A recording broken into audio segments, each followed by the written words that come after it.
out to the graduation of the class of 2021. I want to say a big thank you to all of the people who have supported us throughout the years, including our teachers, staff, community members, coaches, and last but not least, our family members. Today, as we sit here on the football field, we remember the football games we came to watch or play in, the bleachers where we sat for pep band, the field for gym class, and even the elementary school field day. We begin to look back on the memories we have made. We remember everything we have accomplished, from learning how to write our names in kindergarten to writing 3-page papers in high school.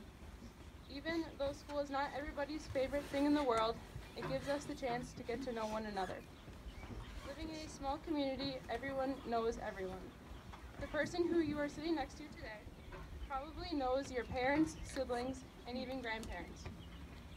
Being a part of a small school has given many kids the opportunity to be involved in many different activities. A few of us here today are even 3 or more sport athletes. Most students are involved in some type of extracurricular activity, whether it be sports such as football, volleyball, basketball, baseball, and softball, or clubs such as trap shooting, one-act play, art club, band, and choir.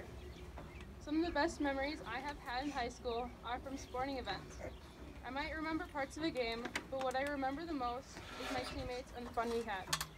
We would play music while getting ready in the locker room and be laughing the entire time. Or when we would be on the track bus talking about how nervous we were to run all the way up until the gun went off for our race. Then we would put our warm-ups back on and run back and forth on the track, cheering for everyone else who still had events to finish.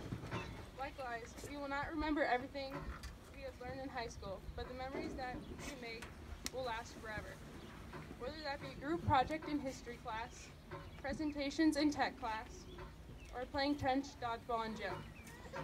Class trips such as the band and choir trip to Washington, D.C., or the Mall of America, Deep Portage, and the senior trip to Grand Slam are the moments that made our class grow. With COVID this year, our senior year has looked very different. Many of us have stayed online for school, so we would not miss sports, prom, or graduation here today. Getting the call that put you in quarantine and knowing you had to stay home for 2 weeks is devastating. There was nothing we could do either to get back earlier than 2 weeks. This is the reality that many of us have encountered this year. We have learned to never take anything for granted because you will never know when it will be your last. The thing I missed the most was sitting at desks and having face-to-face conversations. We had to wear face masks. That was not an easy thing to do. Many of us have worn while playing basketball, which made it hard to try to catch your breath in a fast-paced game. Even with all these challenges we faced due to COVID, we made it through the other side. I remember walking the halls and looking up to the older kids in class ahead of me. They looked so cool and I wanted to be just like them. We were these kids this year, and I hope that we have set a good example for the classes to come. As we leave here today, we will all start our own paths. Some of us will go to college, while others of us will join the workforce. As of today, we have become Nicollet alumni and will forever be a Nicollet Raider. Thank you.